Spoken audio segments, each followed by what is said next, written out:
We spend years carefully building a reputation of integrity, laboring through the sweat and struggle, convinced that our moral compass is unshakable. But the truth is, a lifetime of virtue can be dismantled by a single unchecked whisper in the mind.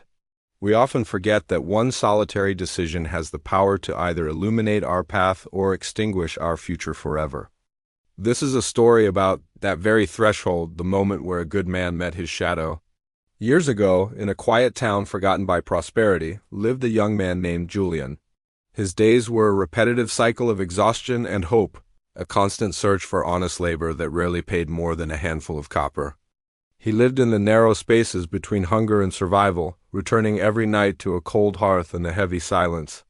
One evening, after a long day of rejection and empty pockets, Julian was walking home, his spirit flagging under the weight of his own misfortune. From the deepening shadows of the roadside, a voice called out, thin and weathered. It was an elder standing beside three massive, bulging sacks. The old man looked at Julian with eyes that seemed to see more than just a passing traveler.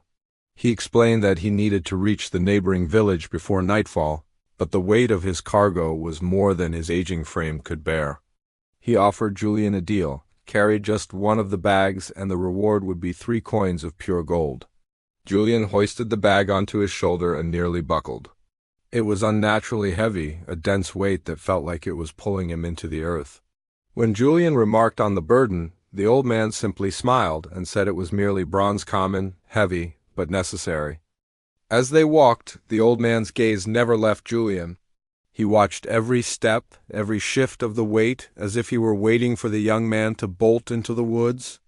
Julian felt the sting of that suspicion.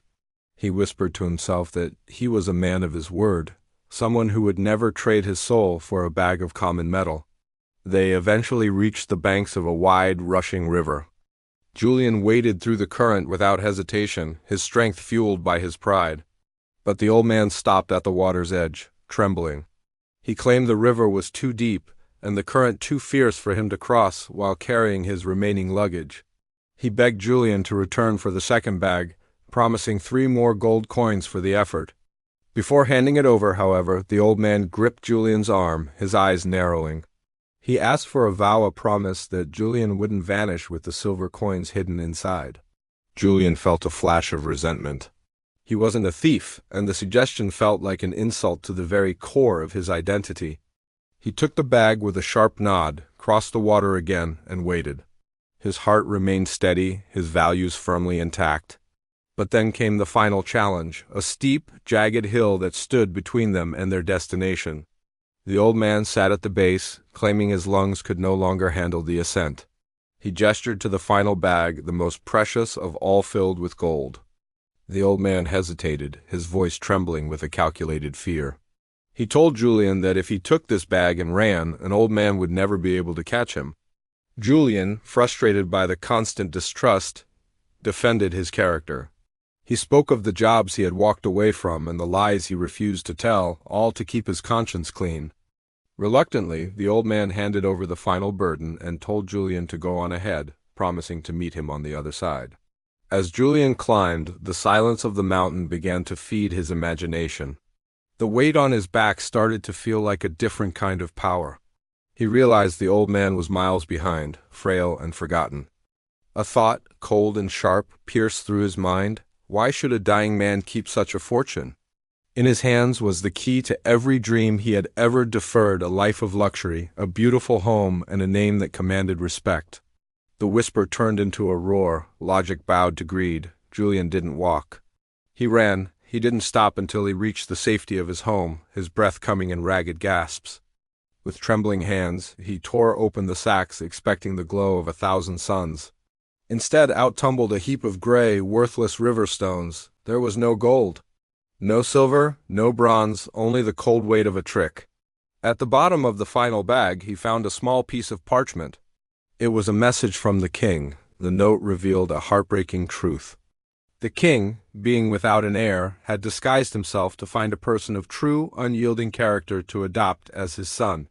Had Julian reached the destination, the stones would have been replaced by a kingdom.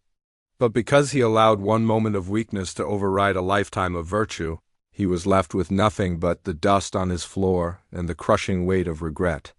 We often believe we are defined by our biggest actions, but we are actually defined by our smallest thoughts. A single spark of greed, if left to burn, can incinerate the grandest of futures. Every choice we make is a seed planted in the garden of our destiny. Our thoughts become our words become our habits, and our habits become our life. If you want to change your world, you must first master the silence of your own mind. Protect your integrity as if it were your most precious treasure, because once it is traded for stones, it can never be bought back.